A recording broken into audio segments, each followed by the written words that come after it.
This is the live podcast with Manuel, living in full expression.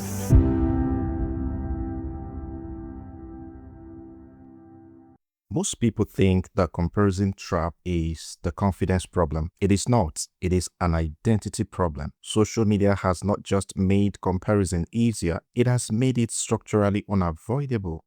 Every platform is engineered to show you the polished, final frame of someone else's story while you are living in the unedited middle of your own. The solution is not to stop watching, it is to become so grounded in your own story, your own originality, that someone else loses its authority over your direction. Because here's the truth. When what you are building is genuinely yours, you can endure any rejection, any obstacles, any slow session. But when you are performing someone else's version of success, the first difficulty confirms the fear that you were never supposed to be there.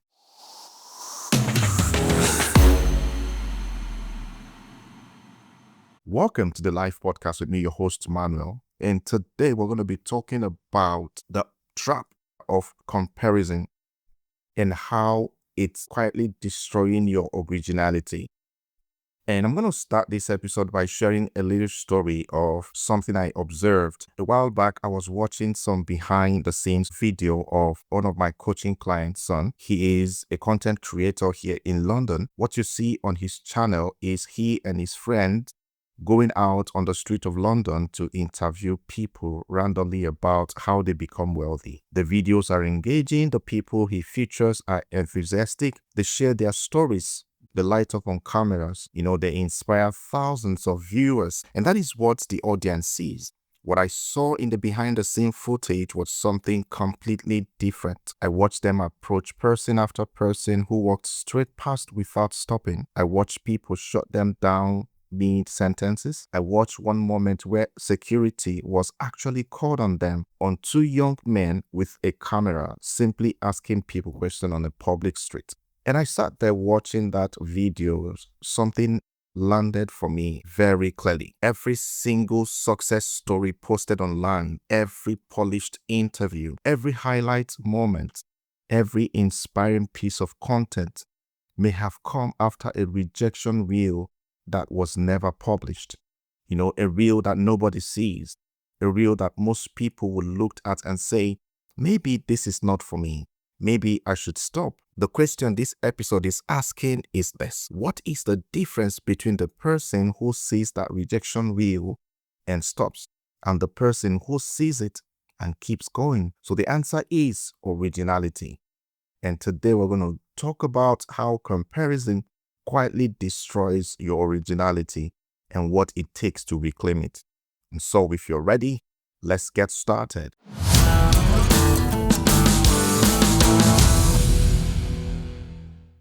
Before we talk about what to do about comparison, we need to understand what we are actually dealing with. Because most of the advice out there treat it like a mindset problem. Like if you just thought more positively or felt more grateful, the comparison would stop. That is not how it works. Comparison at the scale we are experiencing today is not a character flaw. It is a structural problem. The platforms your audience lives on, Instagram, LinkedIn, TikTok, YouTube, you name them, are not neutral spaces where people happen to share things. They are engineered environment built around one core mechanics, which is showing you the most engaging, most polished, most impressive version of other people's lives and work. Think about it this way. Imagine you are on a race, but instead of running alongside other people on the same track, in the same condition, on the same day, you are running your race on a muddy field in the rain, while watching a highlight reel of everyone else crossing the finish line in perfect weather. You never see their muddy days. You never see their wrong turns. You never see the days they sat down on the track and wondered if they should quit. You see the finish line moment and you compare it to your muddy field. This is not a fair comparison. It was never a fair comparison in the first place. And yet, your brain, which is wired to measure and evaluate in relation to others seeking approval, does it automatically, constantly, and often without even realizing it's happening. And here's what makes this particularly dangerous for high performers specifically. The more ambitious you are, the more you pay attention to what other people in your space are doing. You are not scrolling mindlessly. You are researching, studying, keeping up. And the side effect of that constant attention is that you are feeding your brain a continuous stream of other people's best moments while simultaneously living through your own worst ones. So you see someone's launch day. You are on a day 3 of a creative block. You see someone's testimonial post. You are sitting with a client who is struggling. You see someone's income milestone. You are in the middle of a month that is not going as planned. And slowly, not all at once, but gradually, one comparison at a time, something begins to erode. Not your confidence, something deeper than that. And that's your originality. Your willingness to trust your own voice, your own timing, your own path, even when it does not look like anyone else's. And this is what comparison actually costs. And that is what we're going to be talking about in this episode. Brené Brown, a renowned researcher who spent 12 years doing qualitative research on vulnerability, courage, worthiness, and shame, on her TED Talk on the power of vulnerability delivered in Houston on June 2010, that became one of the most watched TED Talks ever recorded. And what she found across 12 years of grounded theory research is directly related to everything we're going to be talking about in today's episode. And so here's the finding I want to focus on. Brown drew a clear distinction between two things that most people treat as the same, and that is belonging and fitting in. Now, fitting in, she found in the performance of acceptance, it is showing up as a version of yourself that you believe will be welcomed, approved of, or admired. It is editing yourself before you walk into the room. It is posting the version of your story that you think people want to see. It is building towards a destination of success that you absorbed from your environment rather than one you consciously chose. And belonging, which is something fundamentally different from her research, she said, belonging, which is genuine belonging, requires showing up as your actual self, the unedited version, the one with the rejected bill still attached. And here's the part that stopped me when I first encountered her research. The people in her studies who had the deepest sense of belonging, the strongest sense of love and connection, the most genuine experience of being seen and valued, were not the people who had the most polished presentation. They were the ones who fully embraced vulnerability, who showed up as the whole story, not just the highlights. She documented this clearly. The people with the strongest sense of worthiness were the ones who believed that what made them vulnerable also made them real. They were not trying to perform strength. They were willing to be seen, completely honest, without the filter. And in her own words, verified and documented, she said this: authenticity is not a personality trait. It's a collection of choices we make every day. The choice to show up and be real, the choice to be honest, the choice to let our true selves be seen. That means originality is not something you either have or do not have. It is something you practice or abandon, one decision at a time, every single day. Specifically, the kind of relentless structural comparison that social media produces is one of the most powerful forces pushing you towards abandonment and away from your practice. Because every time you measure your unedited story against someone else's polished one and find yourself lacking, you make a small withdrawal from your willingness to show up as yourself. And enough of those withdrawals over enough days, enough scrolling sessions, enough moments of why is their growth so much faster than mine? And you stop trusting your own voice entirely. You start performing. And the moment you start performing, you stop expressing. And you cannot live in full expression while you are performing someone else's version of you. So let me bring this back to the street of London. When those two young content creators walked out onto the street that day, the day I saw on the behind the scene footage, they had a choice in every single moment of rejection. And the choice was not really about whether to keep asking the next person. The choice was about whose story they were living. If they were doing this because someone else in the content space was doing it and getting millions of views, if the person project was built on comparison, on if it worked for them, it will work for us, then every rejection was an attack on the validity of the project. Every security guard called, every person who walked past without stopping was evidence that it was not working, that they were not enough, that maybe they should do it the way someone else did it instead. But if they were doing it because it was genuinely theirs, because something in them was drawn to those conversations, those stories, that particular corner of the world, then the rejection wheel was just part of the story. A different chapter in a book that belonged to them. Something to endure, learn from, and eventually maybe even laugh about on camera. And actually they did. I watched them laugh over the camera when some people rejected them and they moved on. And that is the difference originality makes. Not that the obstacle disappears. They do not.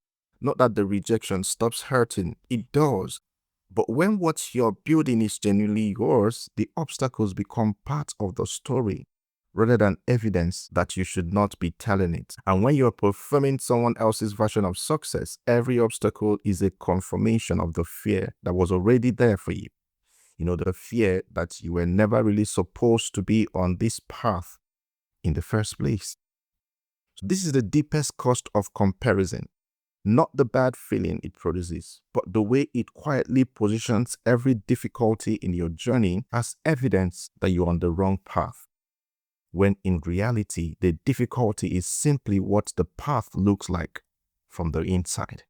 So the polished part does not show you the rejection wheel. It never will. And if you keep measuring your inside against someone else's outside, you will spend your entire life believing that the struggle you are experiencing is unique to you, when it is, in fact, universally to anyone building anything real, but in a unique way to you.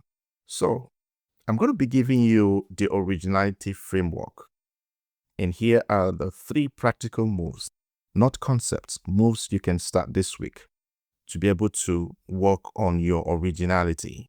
Move number 1 is the rejection wheel reminder. So the next time you encounter a piece of content that triggers comparison, someone's launch, someone's milestone, someone's testimonial, pause before you scroll past and ask yourself one question. What is the rejection wheel behind this? Not cynically, not to diminish their achievements, but genuinely, what did this person go through that they did not post? How many times did they put something out and hear nothing? How many pitches were rejected? How many offers went unanswered? How many days did they sit with exactly the kind of doubt you are feeling right now? You do not know the answer. You were not there, but you know it exists. Because it always does. The rejection wheel is part of every real story. And remembering that it exists changes what you are actually comparing yourself to. So you are not behind someone else's journey. You are in the middle of your own journey. Move number 2 is the originality audit. So once a week, 15 minutes, ask yourself these 3 questions in writing. I love talking about writing it down because in writing, there's something that happens between your brain and your hands. So get your journal and write these down. First, what did I do this week that was genuinely mine? My voice, my approach, my way of seeing the world? And secondly, what did I do this week that was a performance? Something I shaped around what I thought would be approved of, recognized, or rewarded. And thirdly, where was the gap between those two the biggest? This audit does not produce shame, resist clarity. It shows you week by week how much of your output is expressed and how much is performance. And it gives you one specific place to reclaim ground, to choose originality over performance in the coming week. So one area, one choice, 1 week at a time. Move number 3, the full story commitment. So this one is both personal and public. It is a commitment to telling the full story, not just the highlight reel, not just the polished final frame, but the honest fashion that includes the rejection reel. Not performative vulnerability, not posting struggle for engagement, but a genuine commitment to representing your journey accurately to your audience, to your community, and to yourself. Because here's what the research tells us and what those 2 young content creators on the streets of London demonstrated without knowing it. The full story is what creates genuine connection. The polished post gets likes. And I want to say that to you again. The full story is what creates genuine connection. But a polished post gets likes. The honest moment gets belonging. And belonging, the real kind, the kind Brené Brown spent 12 years documenting, only exists where authenticity does. So when you commit to the full story, you do 2 things simultaneously. You stop feeding the comparison machine because you are no longer pretending the rejection reel does not exist. And you give everyone watching your journey permission to acknowledge their own, to stop measuring their inside against the polished outside and start trusting the full, unedited, still being written story of their own lives. So that is what full expression looks like in practice, not the performance of success, but the honest pursuit of it. So I want to close with something that ties this entire episode. Over the past few weeks, we have talked about protecting your focus, holding your values under pressure, closing the gap between who you have declared yourself to be and who your decisions are proving you to be, and making sure the mountains you are climbing is genuinely yours. All of those episodes, every exercise, every audit, every honest answer on questions has been pointing towards one thing. And that is the freedom to be fully, unapologetically, originally yourself. Not a created version of yourself. Not a performance of success shaped by someone else's highlights reel. The whole story, the rejection reel included, the slow session included, the uncertain middle chapters included. Because here's what I know from everything we have covered.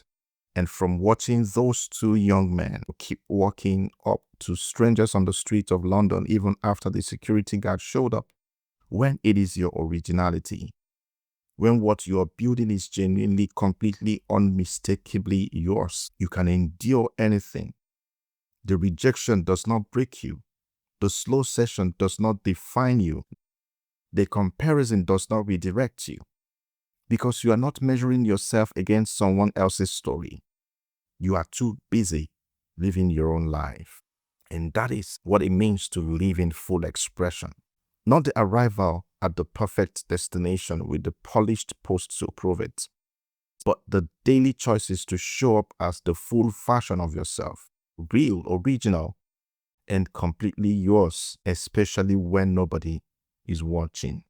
All right, in closing, 3 things to carry away from today's episode. Number 1 is to use the rejection reel reminder. So the next time comparison strikes, you need to first ask what the rejection reel behind that polished post looks like. You are not behind. You are in the middle of your own full story. Number 2 is to run the originality audit this week. 15 minutes, 3 questions in writing. How much of what you did was genuinely yours? How much was performance? Where was the gap biggest? The gap is where your work is. And number 3 is to make the full story commitment. Choose one place, one platform, one conversation, one relationship where you will show up this week as the whole story rather than the highlights. Not performance, but expression. If this episode landed for you, share with one person you believe is measuring their unedited reality against someone else's polished highlight and losing themselves in the gap. It might be the most important thing they hear this week. And until our next episode, keep living in full expression.